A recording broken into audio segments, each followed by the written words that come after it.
नमस्कार साथियों, Rajasthan agree classes के ऑनलाइन प्लेटफॉर्म पे मैं धर्मेंद्र फौजदार आपका फिर से हार्दिक स्वागत करता हूं, अभिनंदन करता हूं। साथियों, राजस्थान एग्रीकल्चर सुपरवाइजर की क्लासों में जो हम आपको ऑनलाइन प्लेटफॉर्म पे क्लास देने वाले हैं, उनमें मैं आज आपके सिलेबस के अकॉर्डिंग आपको पहली जो क्लास है वो आप तक पहुंचाने चाहिए। तो साथियों, आज हम स्टार्ट करेंगे अपने इस राजस्थान एग्री क्लासेज के एग्रीकल्चर सुपरवाइजर के बैच के लिए। तो आपके अकॉर्डिंग के सिलेबस के अकॉर्डिंग अगर बात की जाएगी साथियों, तो आपके सिलेबस में राजस्थान के इतिहास में प्रमुख शासकों को दिया हुआ है। तो कौन कौन से शासक हैं जिनसे एग्रीकल्चर सुपरवाइजर के एग्जाम में बार बार प्रश्न पूछे जाते हैं, उन शासकों को हम पहले करेंगे और उसके बाद आपका जो कंप्लीट सिलेबस है उसको पूरा कराएंगे। तो साथियों, आज की इस क्लास में मैं राजस्थान के इतिहास के एक महत्वपूर्ण शासक वीर शिरोमणि महाराणा प्रताप के बारे में आपके साथ चर्चा करूंगा। तो साथियों, आज हम पढ़ेंगे मेवाड़ के गौरव महाराणा प्रताप के बारे में। महाराणा प्रताप,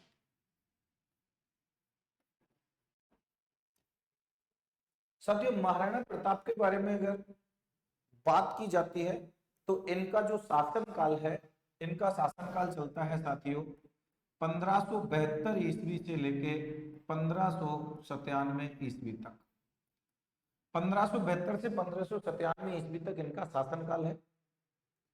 महाराणा प्रताप के पिता का नाम अगर देखें तो महाराणा प्रताप के पिता थे साथियों महाराणा उदय सिंह। महाराणा उदय सिंह इनके पिता का नाम था। इनकी माता के बारे में साथियों बात की जाती है तो इनकी माता का नाम है जयवंता बाई। इनकी माता का नाम क्या था दोस्तों? जयवंता बाई।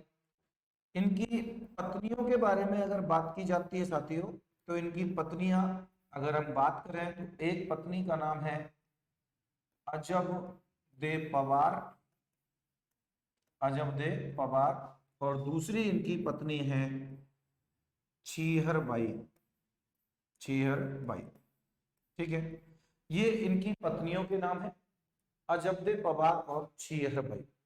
प्रताप के भाइयों के बारे में अगर साथियों बात की जाती है तो प्रताप के भाई और महाराणा प्रताप के भाइयों के बारे में बात करें दोस्तों, तो इनके दो भाई थे, जिनमें एक भाई का नाम था साथियों जगमाल, जगमाल, और दूसरे भाई का नाम था साथियों शक्ति सिंह। जगमाल और शक्ति सिंह, ये प्रताप के भाइयों के नाम।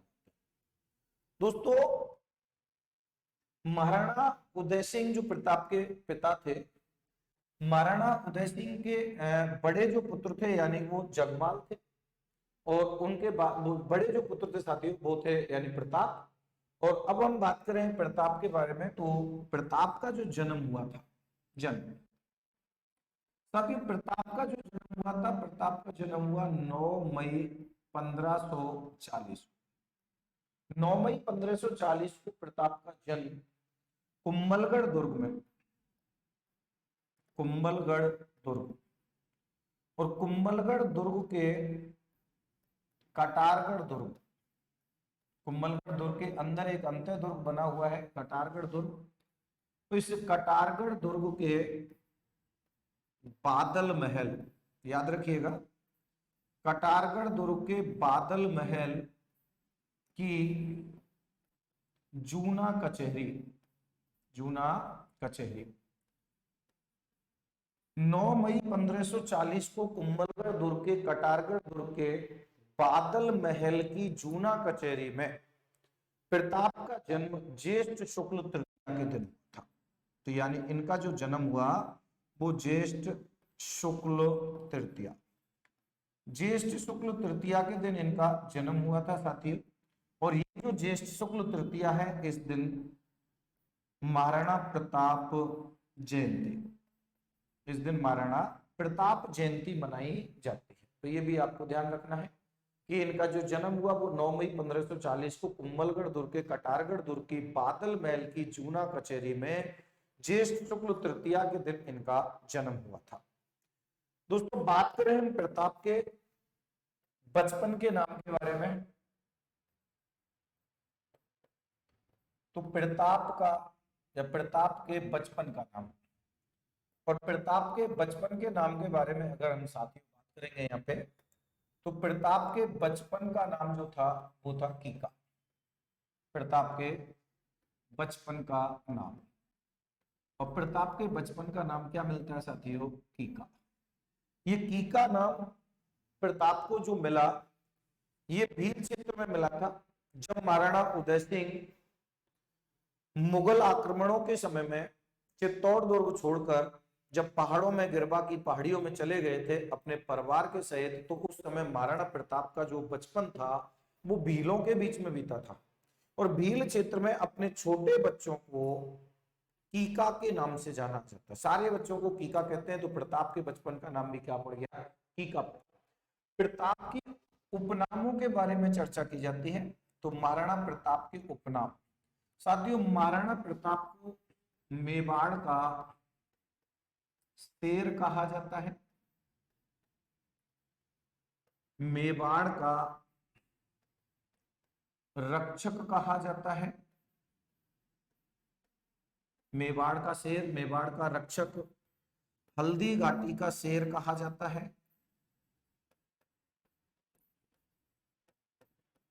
हल्दी घाटी का शेर, मेवाड़ का शेर, मेवाड़ का रक्षक, हल्दी घाटी का शेर, ये महाराणा प्रताप के उपनामों में यानी महाराणा प्रताप को जाना जाता है। बात करें महाराणा प्रताप के जीवन से संबंधित घटनाओं की, तो महाराणा प्रताप का जो राज्य अभिषेक हुआ था, राज्य साथियों, महाराणा प्रताप का राज्य अभिषेक 2 बार हुआ। पहली बार राज्य अभिषेक हुआ था गोगुंदा में, गोगुंदा, और दूसरी बार साथियों राज्य अभिषेक हुआ था कुंभलगढ़। गोगुंदा और कुंभलगढ़ 2 बार इनका 2 जगह पे राज्य अभिषेक हुआ था, और ये जो कुंभलगढ़ में राज्य अभिषेक हुआ था, इस राज्य अभिषेक में मारवाड़ के शासक रावचंद्र सेन, मारवाड़ के रावचंद्र सेन भी उपस्थित हुए थे। याद रखिएगा, रावचंद्र सेन उपस्थित थे कि प्रताप के इस राज्य अभिषेक के समय में जो कुंभलगढ़ में हुआ उसमें मारवाड़ के शासक रावचंद्र सेन थे, वो भी उपस्थित हुए थे। साथियों बात की जाती है कि प्रताप के राज्य अभिषेक के समय में प्रताप की जो तलवार बंधाई की गई थी, तलवार, प्रताप की तलवार बंधाई रस्म में प्रताप की जो तलवार थी वो रावत कृष्ण दास चूड़ावत, कि प्रताप की जो तलवार बांधी गई थी वो किसके द्वारा बांधी गई है साथियों? रावत कृष्णदास चूड़ावत के द्वारा प्रताप की तलवार बांधी गई थी।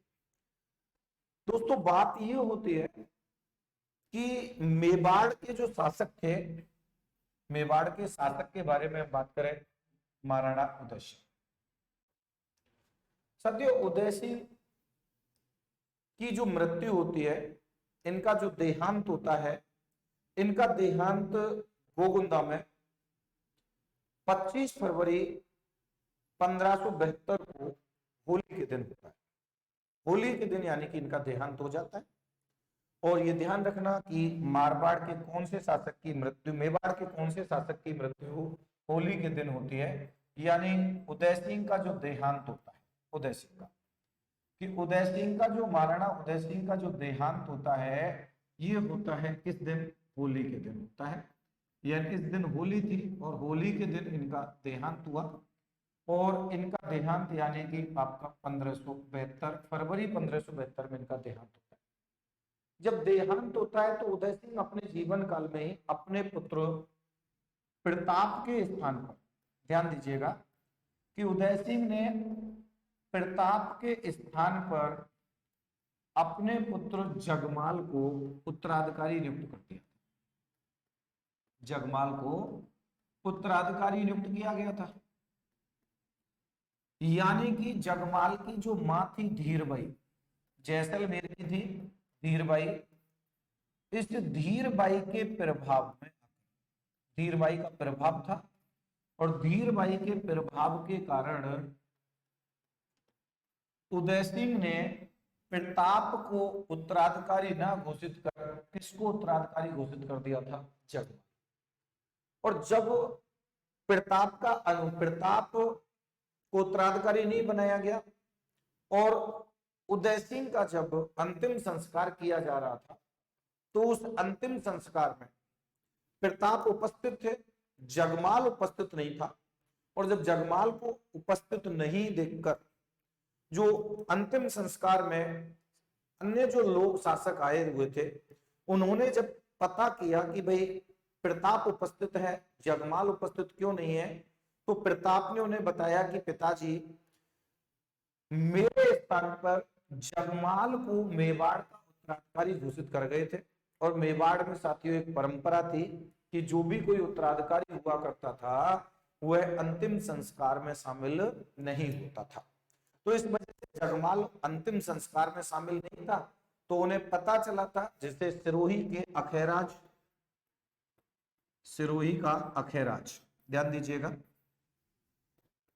कि सिरोही के अखैराज, ग्वालियर के राम सिंह तंवर, ग्वालियर के राम सिंह तंवर आदि को जब पता चला कि प्रताप को उत्तराधिकारी घोषित नहीं किया गया है, तो इनको एक अचंभा हुआ और इस कारण इनके सहयोग से या इन लोगों ने अन्य सामंतों के सहयोग से जगमाल को गद्दी से हटा दिया, जगमाल को गद्दी से हटाया और जगमाल को गद्दी से हटाकर प्रताप को गद्दी पर बिठाया था, प्रताप को गद्दी पर बिठा दिया। ये जो घटना है कि जगमाल को एक उत्तराधिकारी को हटाकर प्रताप को गद्दी पर बिठाया गया था, इस घटना को मेवाड़ में एक नाम से जाना जाता है। इस घटना को कहते हैं साथियों राजमहल की क्रांति। इस घटना को किस नाम से जाना जाता है? राजमहल की क्रांति के नाम से जाना जाता है कि जगमाल को गद्दी से हटाकर प्रताप को गद्दी पर बिठाया गया था। किसके सहयोग से? यानी कि प्रताप जो है वो गद्दी पर बैठे, तो सिरोही के अखैराज चौहान, ग्वालियर के राम सिंह तंवर आदि के सहयोग से प्रताप गद्दी पर बैठ। अब साथियों प्रताप मेवाड़ की गद्दी पर बैठ जाते हैं, मेवाड़ के शासक बन जाते हैं। लेकिन इनके समय में अगर अपन बात की जाती है तो देखिए प्रताप और महाराणा प्रताप के समकालीन प्रताप के समकालीन मुगल शासक, तो साथियों प्रताप के समकालीन जो मुगल शासक था वो था अकबर। क्योंकि अकबर का जो शासनकाल चलता है साथियों वो चलता है 1556 से लेके 1605 तक। और प्रताप जो गद्दी पर बैठे हैं वो बैठे हैं 1572 से लेके 1597 तक प्रताप का शासनकाल है। तो इसके समकालीन जो मुगल शासक है वो कौन है साथियों? प्रताप के गद्दी पर बैठने से पहले ही अकबर ने चित्तौड़ पर उदय सिंह के शासनकाल में आक्रमण कर दिया था। लेकिन उदय सिंह जो थे वो दुर्ग का भार जयमल राठौड़ और फत्ता सिसोदिया को सौंपकर पहाड़ियों में चले गए थे। और उस समय 1568 ईस्वी में जयमल राठौड़ और फत्ता सिसोदिया लड़ते हुए वीरगति को प्राप्त हुए और फत्ता की रानी फूल कबर के नेतृत्व में मेवाड़ का तीसरा साका हो गया था। उसके बाद अकबर जो था साथियों, जब उसे पता चला कि प्रताप गद्दी पर बैठा है, तो प्रताप के गद्दी पर बैठते ही अकबर ने मेवाड़ में अपना प्रभाव दिखाना प्रारंभ किया। लेकिन प्रताप भी इतने सरल नहीं थे कि अकबर उन्हें इतनी आसानी से जीत सके। और दूसरी बात यह है साथियों कि अकबर जो था वो प्रताप से कभी भी सामना करना भी नहीं चाहता था। अकबर को सपने में भी प्रताप दिखते थे, इस कारण प्रताप से अकबर को बड़ा डर लगता था। और दूसरी बात यह कि अकबर इस प्रताप को अपने अधीन करने के लिए लालच था कि किसी भी प्रकार से यानी कि प्रताप मेरे अधीन आ जाए, पूरा मेवाड़ मेरे अधीन आ जाए। इस कारण अकबर ने इस कारण अकबर ने राजपूतों के प्रति, ध्यान दीजिएगा, राजपूतों के प्रति जो नीति अपनाई थी, राजपूतों के प्रति जो नीति अपनाई थी, वो नीति थी साथियों किस एंड किक। ध्यान रखिएगा कि अकबर की राजपूतों के प्रति जो नीति थी वो नीति कौन सी मानी जाती है, किस एंड किक की पॉलिसी थी। ठीक है, किस एंड किक की पॉलिसी का मतलब है साथियों कि पहले तो किसी को प्रेम से समझाओ, और जब प्रेम से कोई नहीं माने तो फिर उसे यानी कि किक से समझाओ या जबरदस्ती उसको यानी कि उस पर प्रभाव चलाओ। तो पहली जो नीति थी यानी कि ये वाली, अकबर ने इसका प्रयोग किया। और अकबर ने प्रताप को समझाने के लिए, ध्यान दीजिएगा, अकबर ने प्रताप को समझाने के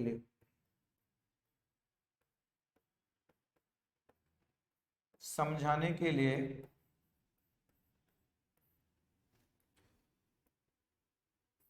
चार वार्ताकार या चार वार्ताकारों को अलग अलग समय पे भेजा था। ये ध्यान रखिएगा कि कितने वार्ताकार या कितने शिष्टाचार मुगल वार्ताकार हुए अकबर और प्रताप के बीच में।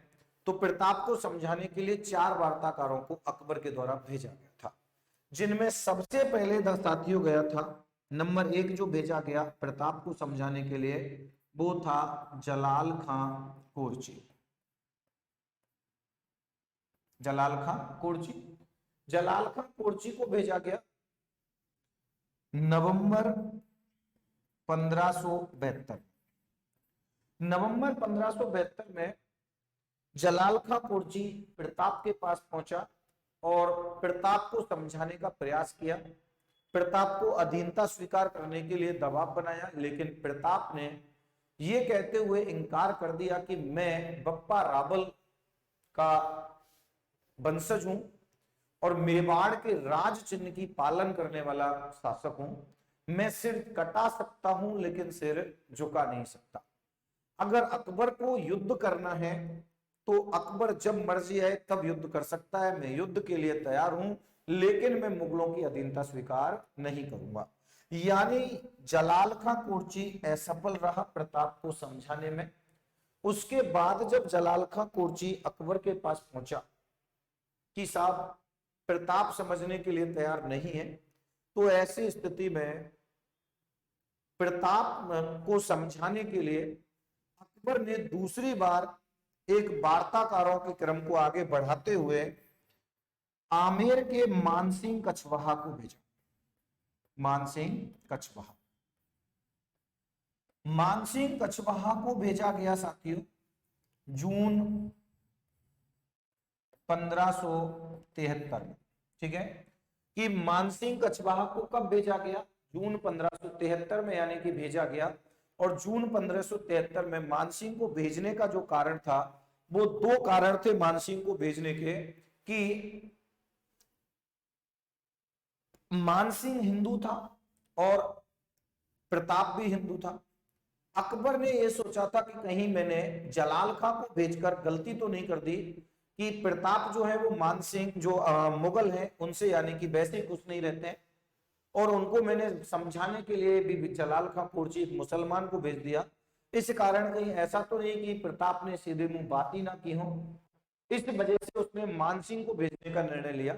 और दूसरा कारण यह भी था मानसिंह को भेजने का कि हिंदू हिंदू आपस में ही यानी कि लड़ लेंगे, आपस में ही यानी कि ये मर मिटे, और इस स्थिति में भी फायदा यानी कि मुगलों का होगा। यानी मानसिंह या तो समझाने के लिए तैयार हो जाए, और अगर मानसिंह उसे समझाने में असफल होते हैं तो ये आपस में यानी कि लड़ लेंगे, और आपस में लड़े तो भी यानी कि फायदा जो है वो किनका है, मुगलों का है।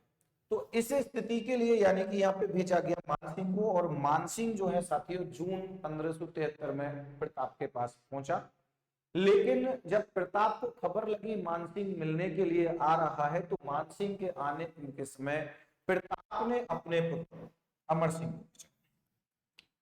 प्रताप ने अपने पुत्र अमर सिंह से मान सिंह का स्वागत समारोह करने के लिए बुलाया और पिछोला झील के किनारे, ध्यान दीजिएगा कि पिछोला झील के किनारे एक भोजन का आयोजन।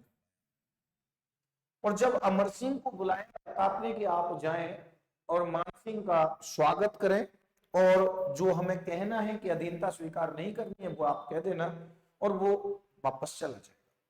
लेकिन अमर सिंह ने प्रताप से पूछा कि आप क्यों नहीं जा रहे हो मिलने, आप जाइए, आप भी यानी शासक हैं और वो शासक का एक दूत बनकर आया है अकबर का, तो आपको जाना चाहिए। तो ऐसी स्थिति में साथियों प्रताप ने अपने पुत्र अमर सिंह से ये कहा था कि ये जो कछवाए हैं मैं इनसे नहीं मिलना चाहता, आप जाएं और इससे यानी कि इसका स्वागत समारोह करें, सम्मान करें और भोजन करा के, और इसे यानी कि अपना जो भी हमें कहना है कि हम अधीनता स्वीकार नहीं करेंगे, ऐसा कहते हुए वापस भेज दिया जाता। अमर सिंह ने पूछा कि आप क्यों नहीं जाना चाहते, क्यों शकल नहीं देखना चाहते, इनका मुंह क्यों नहीं देखना चाहते हैं, तो वो भी राजपूत, हम भी राजपूत हैं, वो भी राजपूत हैं, तो आप जाइए। तो उस समय प्रताप ने अपने पुत्र अमर सिंह से कहा था कि अमर सिंह, ये राजपूत है नहीं, राजपूत थे। राजपूत कभी भी अपनी रोटी और बेटियों के टुकड़े नहीं किया करते। इन्होंने तो अपनी रोटी और बेटी जो है वो मुगलों के साथ बांटी है, इसलिए मैं इन्हें देखना पसंद नहीं करता, इसलिए आप जाओ और इन्हें यानी कि समझा के भेज दीजिए। अब साथियों अमर सिंह जो है ये मान सिंह का स्वागत समारोह करने के लिए आगे पहुंचते हैं, और जब मान सिंह का स्वागत समारोह करने के लिए जाते हैं तो मान सिंह देखता है कि मेरा स्वागत करने के लिए प्रताप न आकर उसने अपना पुत्र अमर सिंह भेजा है। मान सिंह ने इसे अपना अपमान समझा कि मेरी तुलना अपने पुत्र के साथ की जा रही है। प्रताप के पुत्र अमर सिंह से मान सिंह ने जब प्रताप के ना आने का कारण पूछा तो अमर सिंह ने एक बहाना बना दिया कि पिताजी की तबीयत सही नहीं है, पिताजी के सिर में दर्द है, इसलिए मैं आया हूं और आप अपना स्वागत सम्मान जो है इसे स्वीकार करें और आप आए। लेकिन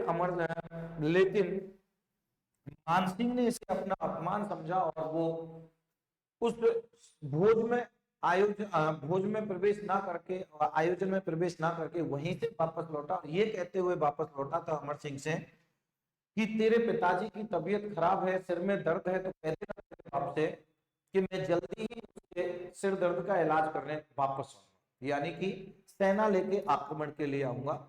अमर सिंह शांत स्वभाव के थे, अमर सिंह सुन रहे थे कि कोई बात नहीं है, हमें लड़ना बैठना नहीं है, जाने दीजिए। लेकिन अमर सिंह के साथ जो मेवाड़ी सरदार खड़े हुए थे उनमें से एक सरदार अपने महाराणा प्रताप के बारे में यह कथन नहीं सुन पाया, तो उसने वापस जाते हुए मान सिंह को आवाज लगाते हुए एक बात कही कि ओ मान सिंह सुन, कि जब तुम वापस राणा के सिरदर्द का इलाज करने के लिए आओ तो अकेले मत आना, आपके फूफा को भी साथ में लेके आना।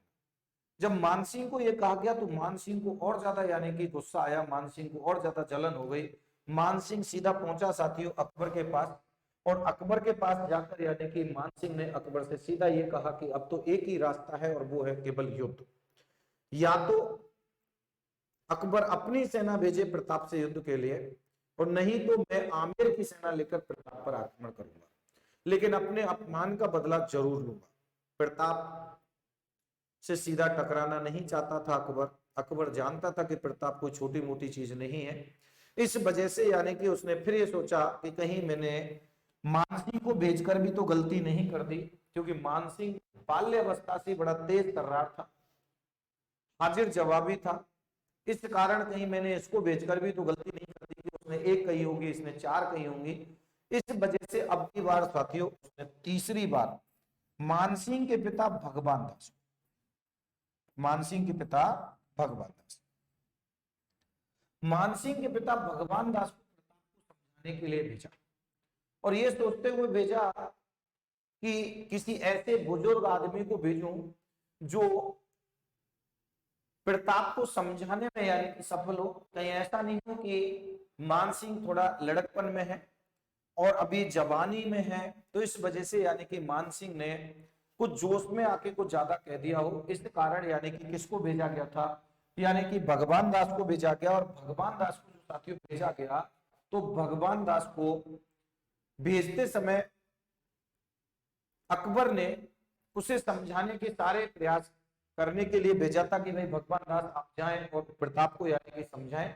ऐसी स्थिति में भगवान दास साथियों पहुंचता है सितंबर 1573 में, सितंबर 1573। और सितंबर 1573 में भगवान दास से मुलाकात की प्रताप ने, और भगवान दास से मुलाकात की प्रताप ने, लेकिन प्रताप का जवाब वही था कि मैं अधीनता स्वीकार नहीं करूंगा। भगवान दास भी असफल होकर वापस लौटे, और भगवान दास की असफलता के बाद साथियों अकबर के तर्कस में एक अंतिम तीर था, और अकबर के तर्कस में जो अंतिम तीर, जिसे राजा टोडरमल के नाम से जाना गया, राजा टोडरमल। और राजा टोडरमल को जब भेजा गया तो राजा टोडरमल एक बड़े वाकपटुता वाले व्यक्ति थे, बड़े चालाक थे, ऐसे एक व्यक्ति जो हर किसी को अपनी बातों में ही फंसा ले और बातों में ही उलझाकर यानी अपनी बात को मनवाने का जो प्रयास करे, वो यानी कि कौन थे? राजा टोडरमल थे। और राजा टोडरमल को जब भेजा गया साथियों, तो राजा टोडरमल ने किससे मुलाकात की? यानी कि दिसंबर 1573 में ये पहुंचते हैं, दिसंबर में। और दिसंबर 1573 में टोडरमल ने मुलाकात की थी प्रताप से, लेकिन प्रताप ने इसको भी वही जवाब दिया जो अन्य इससे पहले आने वाले 3 को मिला था। तो प्रताप को समझाने के लिए अकबर ने कितने मुगल वार्ताकार भेजे थे? 4 मुगल वार्ताकारों को भेजा, जिनमें जलाल खां कोर्ची नवंबर 1572 में गया, मानसिंह कछवाहा जून 1573 में गया, भगवान दास सितंबर 1573 में गया, राजा टोडरमल दिसंबर 1573 में गया। यानी आप याद कर सकते हैं कि एक 72 में गया और 3 किस में गए थे साथियों? 73 में गए थे। लेकिन जब चारों शिष्टमंडलों को असफल पाया अकबर ने, तो अब अकबर के पास साथियों दूसरी नीति को उपयोग में लेने के अलावा अब कोई रास्ता नहीं था। इस कारण यानी कि अब दूसरा जो नीति थी उसकी, वो थी युद्ध की नीति। तो अब अकबर को प्रताप के विरुद्ध जब 4 बार यानी कि उसे अपमानित होना पड़ा था, तो अब उसने युद्ध का रास्ता चुना। और अब युद्ध के लिए साथियों सेना तैयार की जाती है, और युद्ध के लिए सेना तैयार की गई तो साथियों अब जो इतिहास में जो युद्ध हुआ, वो युद्ध किस नाम से जाना जाता है? हल्दी घाटी के युद्ध के नाम से जाना जाता है। यानी ये हल्दी घाटी का युद्ध हुआ। अब इस हल्दी घाटी के युद्ध की तैयारियां प्रारंभ, हालांकि साथियों ये हल्दी घाटी का जो युद्ध हुआ, इसकी हमें 2 तारीख मिलती हैं, एक 18 जून 1576 और एक मिलती है साथियों 21 जून 1576।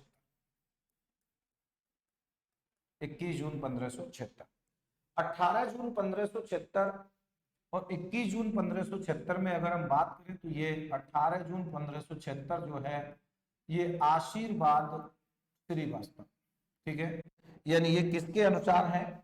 आशीर्वाद श्रीवास्तव के अनुसार। ध्यान दीजिएगा कि आशीर्वाद श्रीवास्तव,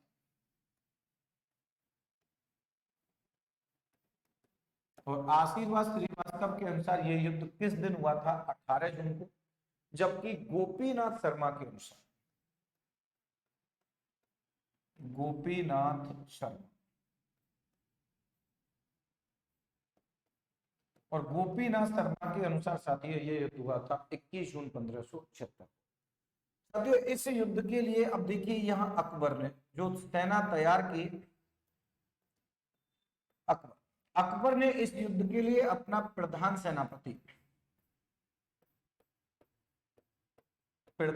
सेनापति मानसिंह कछवाहा बनाया था। मानसिंह कछवाहा को प्रधान सेनापति बनाया था तथा इसका सहायक सेनापति के रूप में जो नियुक्त किया था, सहायक सेनापति, और सहायक सेनापति के रूप में नियुक्ति की गई थी साथियों आसफ खां। लेकिन अकबर ने ये मानसिंह को या आसफ खां को जो सेनापति जो घोषित किया था साथियों, ये कहां पे घोषित किए गए थे? तो ये घोषित हुए थे अजमेर में। ध्यान रखना कि इनको कहां पे घोषित किया गया था सेनापति के रूप में, तो इनको अजमेर में सेनापति के रूप में घोषित किया था। यानी कि अब सेना को आगे बढ़ाया गया था। तो साथियों सबसे पहले जो सेना थी वो कहां से चली थी, फतेहपुर सीकरी से। कि सबसे पहले जो सेना थी फतेहपुर सीकरी से रवाना होती है, और फतेहपुर सीकरी से जब ये सेना रवाना हुई तो यहां अकबर की मुगल सेना चली थी, यानी कि इसमें मुसलमान थे। यहां से ये सेना थोड़ा आगे बढ़ के साथियों आमेर आई। आमेर, और आमेर में जो सेना मिली थी साथियों वो किसकी सेना मिली थी, मानसिंह की। मानसिंह, और मानसिंह की जो सेना थी वो यहाँ आमेर में मिली। तो मानसिंह की जो सेना थी साथियों वो हिंदू सेना भी यहाँ इसमें साथ हो गई। मानसिंह की सेना थी या हिंदू सेना साथ में हुई। यहां से अकबर साथ में था, याद रखिएगा कि अकबर यहां से यहां तक साथ में चल रहा है। लेकिन आमेर से अब ये सेना जो है साथियों ये पहुंची अजमेर। अजमेर पहुंची। अजमेर तक अकबर अपनी सेना के साथ। यहां इनको नियुक्ति नहीं दी गई थी फतेहपुर सीकरी में। कारण यह था कि अगर मानसिंह को यहीं पर शासक घोषित कर दिया जाता तो जो मुगल सेना थी वो मानसिंह को अपना नेता मानने के लिए तैयार नहीं थी, वो मानसिंह के नेतृत्व में लड़ने के लिए तैयार नहीं थी। इस कारण सेना में बिखराव ना हो, इस वजह से अकबर फतेहपुर सीकरी से पूरी सेना लेके कहां तक पहुंच चुका है, अजमेर तक। आमेर से मानसिंह की सेना भी यहां तक पहुंच चुकी है। और जब आमेर से मानसिंह की सेना साथियों यहां पहुंच चुकी है तो अब यानी कि देखिए अकबर अजमेर में ही रुक जाता है। और अजमेर में रुकने के बाद ये ध्यान दीजिएगा कि अकबर ने हल्दी घाटी के युद्ध का जो नेतृत्व किया था, हल्दी घाटी के युद्ध का नेतृत्व कहां से किया है, अजमेर से किया। अब यहां पर इनको प्रधान सेनापति बना दिया गया, आसफ खां को सहायक सेनापति बना दिया गया। दोनों जो हिंदू सेना और मुसलमान सेना थी उन दोनों को साधने की कोशिश की गई। तो अब यानी कि ये सेना मानसिंह कछवा आसफ खां के नेतृत्व में अजमेर से आगे बढ़ती है साथियों। और अजमेर से अब ये साथियों सेना आगे बढ़ के पहुंचती है मांडलगढ़ में।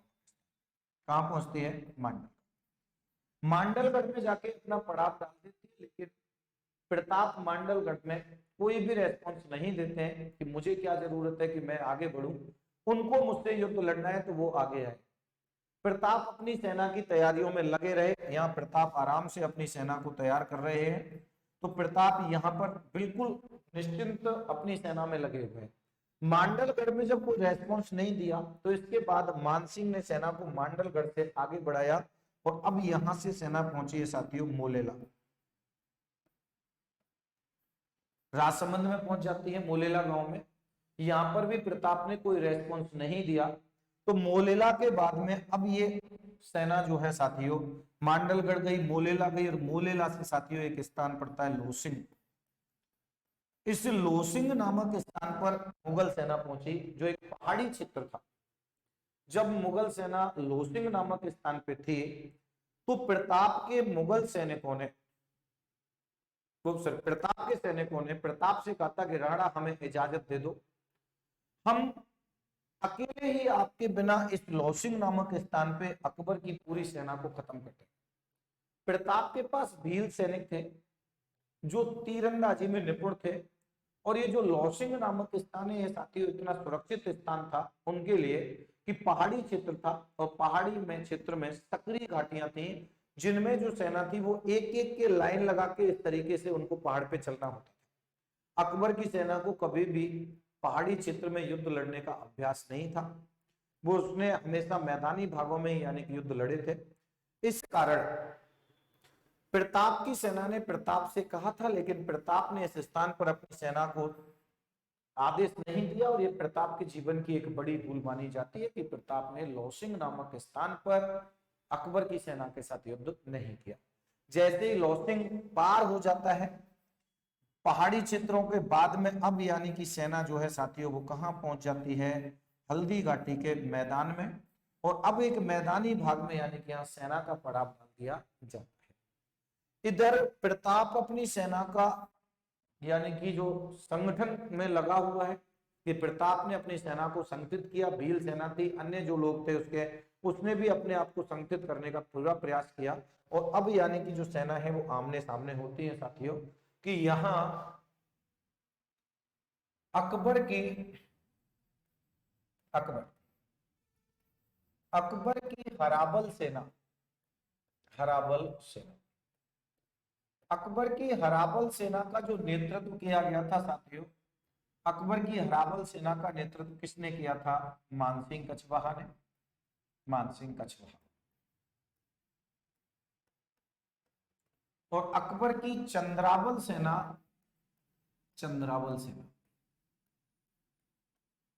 और अकबर की चंद्रावल सेना का जो नेतृत्व कर रहा था साथियों वो था मेहतर खां।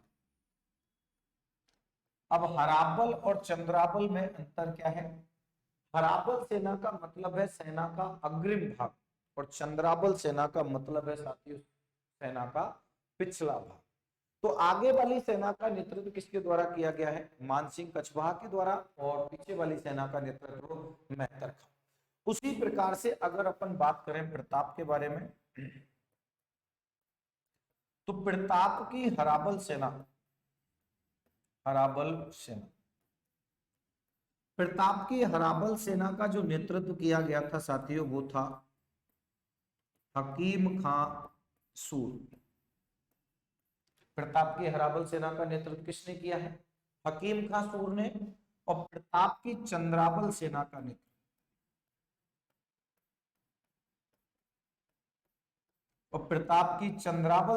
नेतृत्व कर रहा था साथियों पूंजा भील। गमेती था पानरबा गांव का पूंजा भील, जिसने प्रताप की चंद्रावल सेना का नेतृत्व किया। हकीम खां सूर प्रताप का एकमात्र, ध्यान रखिएगा कि प्रताप का एकमात्र मुस्लिम सेनापति, प्रताप का एकमात्र मुस्लिम सेनापति जो था वो कौन था? हकीम खां सूर था। साथियों युद्ध की स्थिति आती है। इस युद्ध की स्थिति में जब सेना के युद्ध हुए, इस सेना के युद्ध से पहले हाथियों का युद्ध हुआ था। ये ध्यान रखना कि हल्दी घाटी के युद्ध के समय में सेना के युद्ध से पहले किनका युद्ध हुआ था? हाथियों का युद्ध हुआ। अब हाथियों के युद्ध के बारे में अगर हम बात करें तो इस हल्दी घाटी के युद्ध के समय में अकबर के हाथी और इधर यानी कि प्रताप के हाथी। अकबर के हाथियों के नाम अगर बात की जाता है तो अकबर के जो हाथी थे वो कौन से थे? अकबर के हाथी थे साथियों गजराज, गजयुक्ता, हवाई अकबर का हाथी था। और हवाई के बाद में यानी कि जो मानसिंह के पास जो हाथी था वो था मर्दाना। ध्यान दीजिए, मर्दाना किसका हाथी था? मानसिंह का। ठीक है, हवाई किसका हाथी था? अकबर। यानी ये अकबर के हाथी थे। उधर अगर प्रताप के हाथियों के बारे में बात की जाती है तो प्रताप के हाथियों के नाम है लूना, राम प्रसाद। लूना और राम प्रसाद ये किसके हाथी थे? ये प्रताप के हाथी थे। राम प्रसाद जो हाथी था एक प्रशिक्षित हाथी था, युद्ध का प्रशिक्षण था इसके पास, एक प्रशिक्षण प्राप्त हाथी था ये।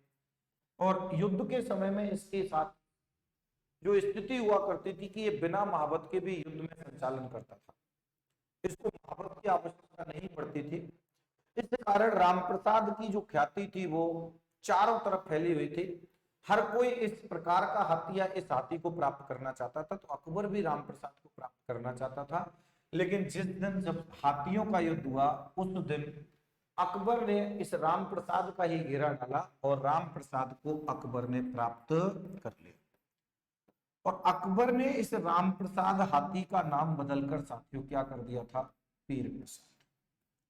यानी अकबर ने कहा था कि यह हाथी मुझे पीर की कृपा से मिला है, इस कारण अकबर ने राम प्रसाद का नाम बदलकर क्या कर दिया?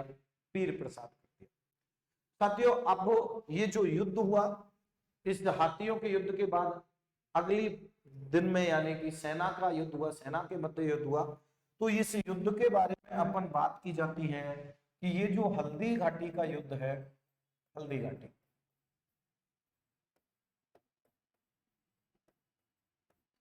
हल्दी घाटी का जो युद्ध हुआ ये किस किस के मध्य माना जाता है? तो देखिए यहाँ पे महाराणा प्रताप वर्सेस अकबर। हालांकि अकबर इस युद्ध में स्वयं नहीं गया, लेकिन युद्ध हमेशा शासकों के नाम से ही लड़े जाते हैं। अकबर के इस युद्ध में जो प्रधान सेनापति के रूप में था वो कौन था? मानसिंह कछवाहा। दोस्तों इस युद्ध के परिणाम के बारे में अगर बात की जाती है, परिणाम, इस युद्ध में परिणाम माना जाता है अकबर की विजय, अकबर की विजय। लेकिन कुछ ऐसे शिलालेख, कुछ ऐसे प्रमाण हैं जो इस युद्ध में, हल्दी घाटी के युद्ध में प्रताप की विजय बताते हैं। तो अकबर की विजय ज्यादातर जो मानी जाती है कि भाई अकबर की विजय हुई थी, प्रताप जो है वो घोड़ा घायल हो गया था और उसके बाद में यानी कि शक्ति सिंह उनके जो भाई थे उन्होंने घोड़ा दिया और वो वापस निकल गए मैदान छोड़ के। तो अकबर की विजय मानी जाती है, यानी कि इसमें मानसिंह की विजय हुई। लेकिन राज प्रशस्ति, राज प्रशस्ति, राज विलास प्रशस्ति, राज प्रशस्ति, राज विलास प्रशस्ति और जगदीश मंदिर प्रशस्ति, जगदीश मंदिर प्रशस्ति। साथियों इन शिलालेखों में हल्दी घाटी के युद्ध में किसकी विजय बताई गई है? प्रताप की विजय। ध्यान रखिएगा कि सामान्यतः इसमें अकबर की विजय या मानसिंह की विजय मानी जाती है, लेकिन राज प्रशस्ति, राज विलास प्रशस्ति और जगदीश मंदिर प्रशस्ति में किसकी विजय मानी जाती है? तो इसमें प्रताप की विजय मानी जाती है। ठीक है साथियों, अब ये जो युद्ध था, इस युद्ध को, ये जो हल्दी घाटी का युद्ध है, इस हल्दी घाटी के युद्ध को कई अन्य नामों से भी जाना जाता है। देखिए हल्दी घाटी के युद्ध,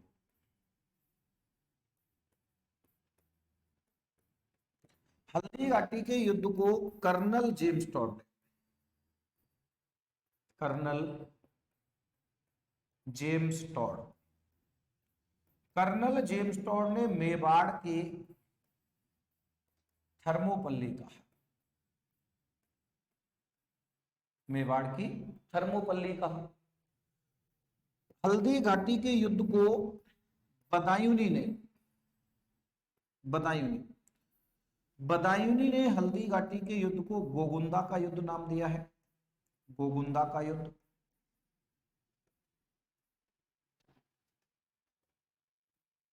अबुल फजल ने,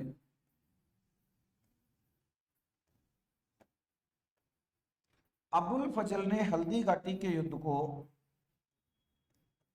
खमनौर का युद्ध कहा है,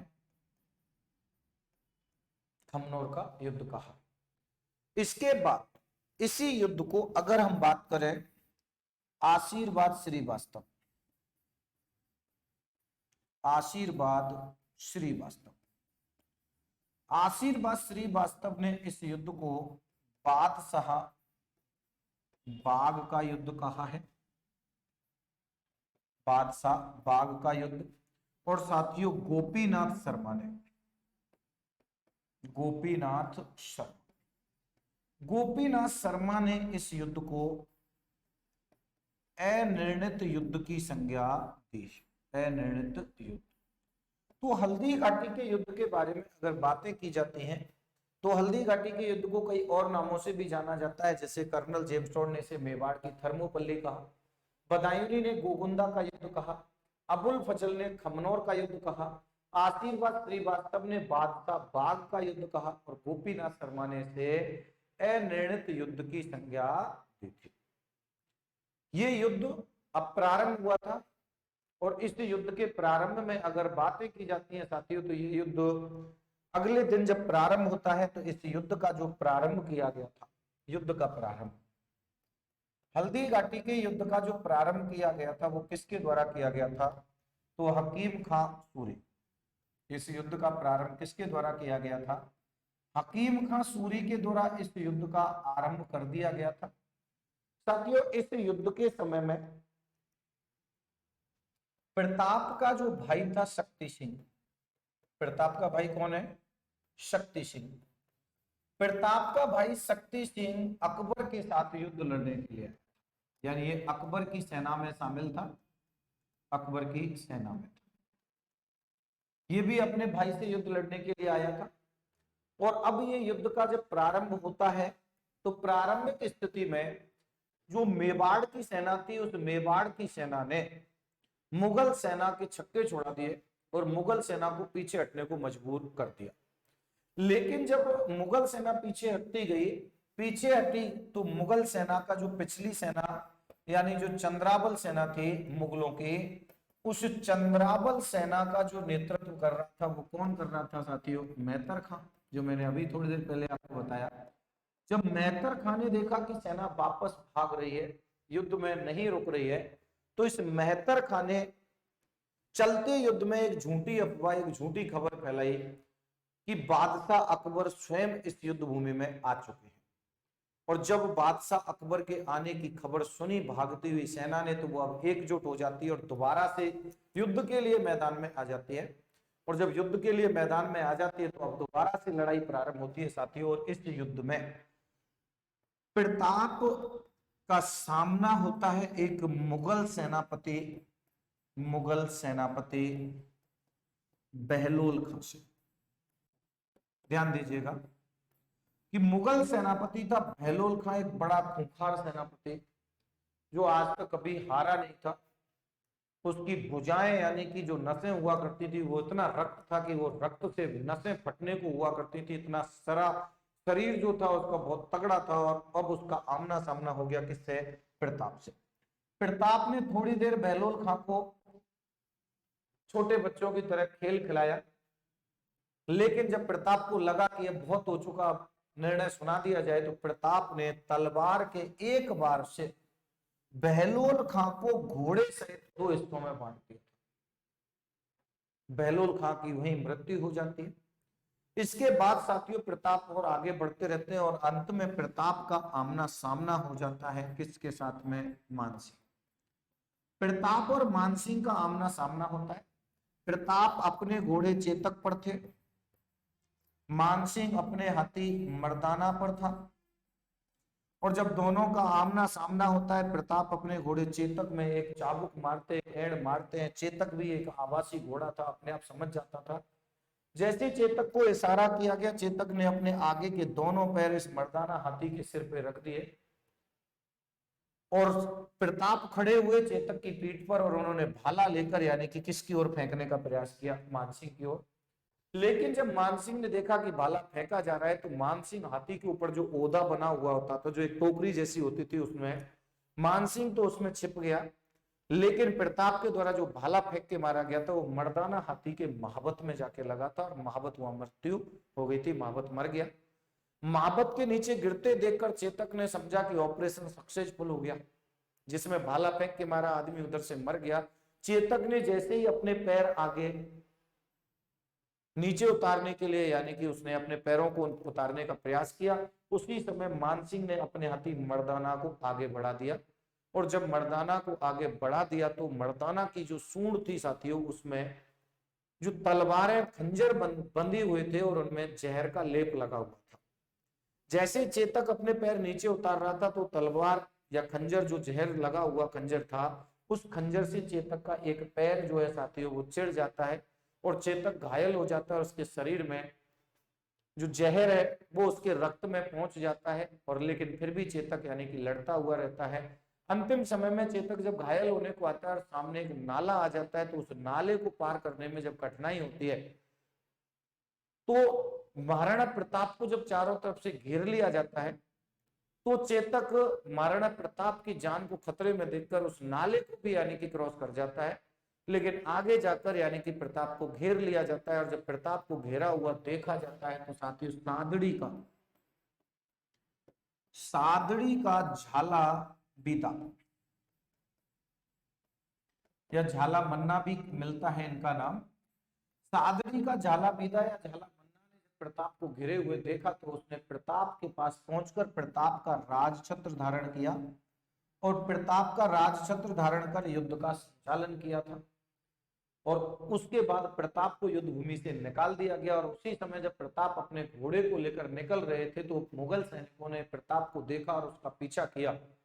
और जब वो उसके पीछे जा रहे थे तो साथियों, जो प्रताप का भाई शक्ति सिंह जो अकबर के साथ आया हुआ था, अब ये दृश्य देखने के बाद शक्ति सिंह के मन में अपने भाई के प्रति प्रेम आता है और भाई के प्रति प्रेम आता है और ये देख के कि मेरे भाई की जान खतरे में है, तो वो मुगल सैनिकों का पीछा करता है और मुगल सैनिकों का पीछा करके उन मुगल सैनिकों को मार देता है और अपने भाई से क्षमा याचना मांगता है। दोनों भाई मुलाकात होती है दोनों भाइयों की, दोनों भाई एक दूसरे से मिलते हैं और शक्ति सिंह उन्हें अपना घोड़ा देता है। ध्यान रखिएगा, शक्ति सिंह के घोड़े का नाम था त्राटक, यानी प्रताप के घोड़े का नाम था चेटक और शक्ति सिंह के घोड़े का नाम था त्राटक। एक भाई और था इन घोड़ों का, एक का नाम चेतक था, एक का नाम त्राटक था और एक और था जिसका नाम था अटक। ध्यान रखिए, अटक, त्राटक, चेतक, ये तीन भाई थे घोड़ों के, जिनमें से चेतक जो था वो प्रताप के पास था और त्राटक जो था वो शक्ति सिंह। शक्ति सिंह अपना घोड़ा दे देता है और प्रताप यानी कि वहां से युद्ध भूमि से निकल जाते हैं और युद्ध का निर्णय जो है मानसिंह की यानी कि इसमें विजय हो जाती है। बाकी की राज प्रशस्ति, राजविलास प्रशस्ति, जगदीश मंदिर प्रशस्ति में किसकी विजय मानी गई है? प्रताप की विजय मानी गई है। तो साथियों, ये हल्दी घाटी का एक युद्ध होता है। इस युद्ध के बाद यानी कि प्रताप का जो शेष भाग है वो हम आपको नेक्स्ट वीडियो में पहुंचाएंगे। यहां तक प्रताप का एक जो इंपॉर्टेंट पार्ट था वो मैंने आपको यहाँ इस वीडियो में कराया है। मिलते हैं अगली वीडियो में एक नए टॉपिक के साथ, नए इतिहास में किसी भी नए शासक के साथ में। तब तक के लिए नमस्कार, थैंक यू।